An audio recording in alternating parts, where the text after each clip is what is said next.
Hello friends, so welcome to another video. Now today we will be looking at another machine learning algorithm implementation. We will be doing creating a deep learning based model to automatically classify different musical genres. So basically we'll be using the famous GTZen database which has it basically is a collection.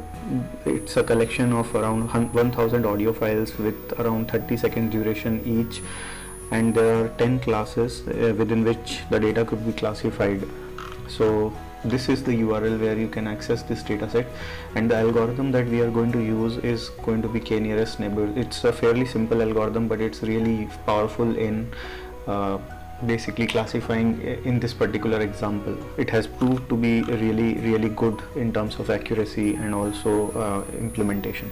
So without further delay, let's get into the coding part.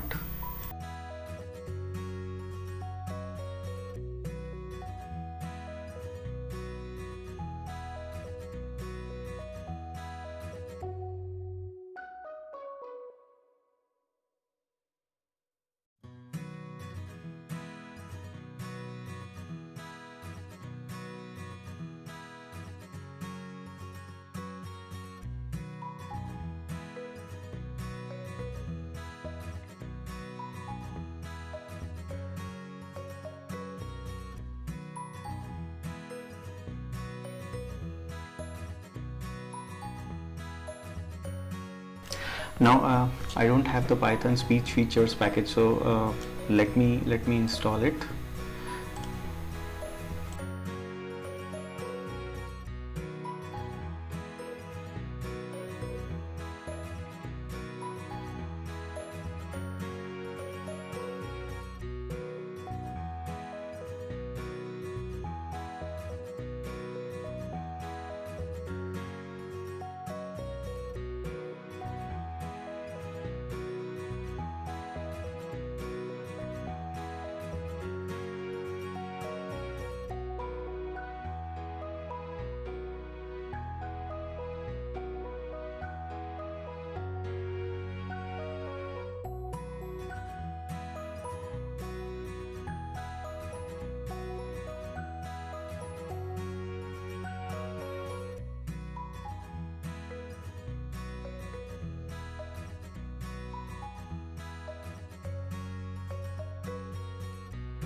So these are the set of packages that we would need. I believe also would have to install this one. So let's try and test if any of these packages are missing.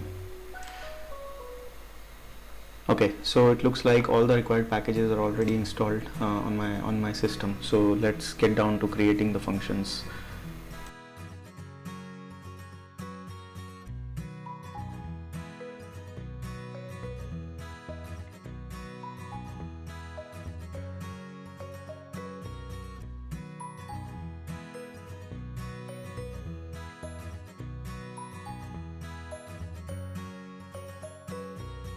Okay, so the first thing is we'll define a genet function which will get the distance between the feature vectors and also find the nearest neighbors. So this is the function. It's called get neighbors. So let's write the code for this.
Okay, so basically what we are doing here is calculating the distance between each of the points in the entire training set, and then eventually whatever distance we get for a particular set of, or for a particular value of x, we'll keep on appending that to the distance list that we have created, along with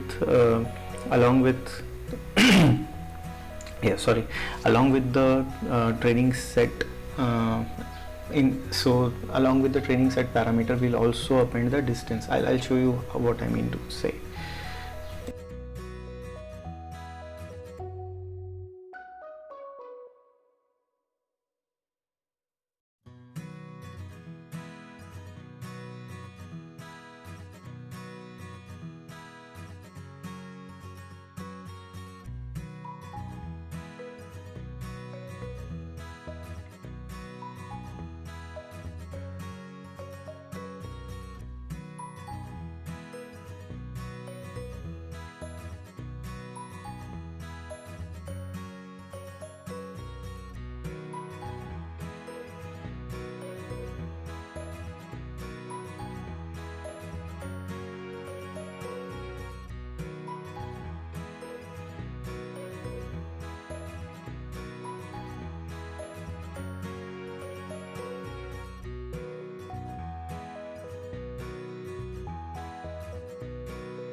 Okay, so like I was mentioning, this function, what it does is, it first of all calculates overall distance of all the points across the other point within the training data set.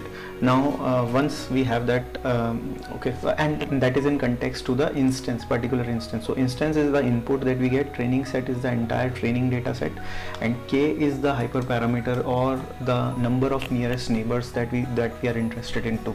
So this first part iteratively gets us the distance of that instance from all the points in the training set, and then we sort the information that we have got, and then we calculate the nearest neighbors. Now the nearest neighbors, because this data is sorted, so the first value in the sorted list, or first value in this sorted list, will be the nearest neighbor, the second one will be the next nearest, and so on. So we are already only interested in the k nearest, so that's why this loop only takes care, or takes interest in the nearest k neighbors, and appends it to this new list which is called the neighbors, and then once we have the data, we return this list back. So that is how this code is functioning.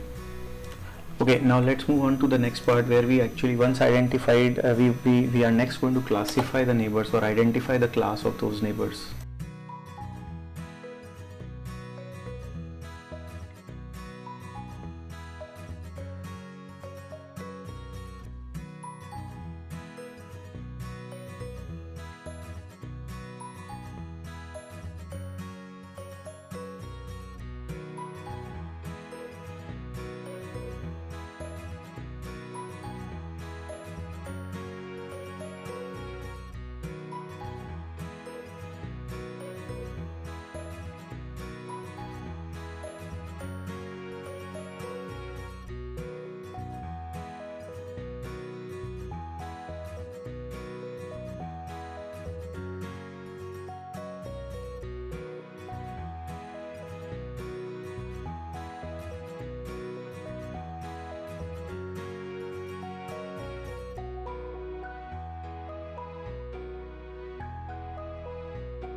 Okay guys, so now to explain what is happening here is we define a set or dictionary which is called class vote. Now the idea here is we need to capture the, so we already have the list of neighbors which we calculated from this function. Now we, within the list of neighbors, what we want to do is identify those which are in maximum frequency count, or essentially let's say if there are 10 different neighbors closer to 10, or because we have the parameter k, so let's say our k was 10, so basically what that means is we'll get a list of 10 neighbors. Now each of those neighbors will have a class, because this is a labeled data, so the class for those neighbors would be already identified, let's say a, b and c. So within those 10 sets, let's say 3 were of class or 4 were of class A, 2 were of class or maybe 3 were of class B, and then the remaining 3, another 3 were of class C. So in that case, the one with the highest count, that is class A, because the count was 4, will be chosen and will basically move up in the sorted array and will be chosen as the identified class for this new instance. So that is what is happening here. Okay, now the next thing to do is to define a function that will evaluate the model. So let's do that.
Okay, so this function, it's a fairly simple function to understand. It's nothing but it's calculating the accuracy of the model in a classical way. Essentially, all those which have been classified correctly, we simply get a count of those and then divide it with the total set. So this will give us the percentage share or ratio of those which were actually correct, or and hence the accuracy value.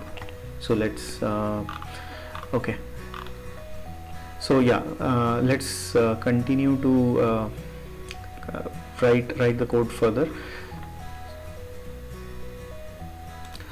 Okay, so for that let's choose the directory where we will be keeping the data set.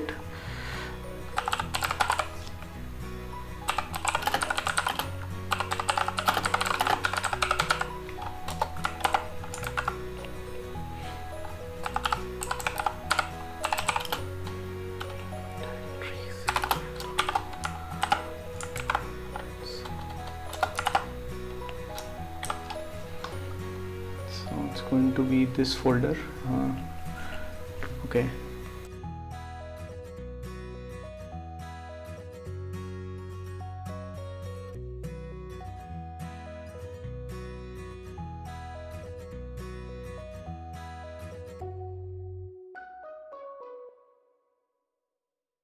and I'll copy the data set to this location.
Okay, now next we would want to train and test split on the data set. So let's do that.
Okay, so this function here basically what it is doing is it's loading the data set and then also splitting it on a random basis into a training set and a testing set, and also the ratio of the training and testing set is something which is passed as a value to the data set. So yeah, this is how we can basically customize and control how we want the function to operate.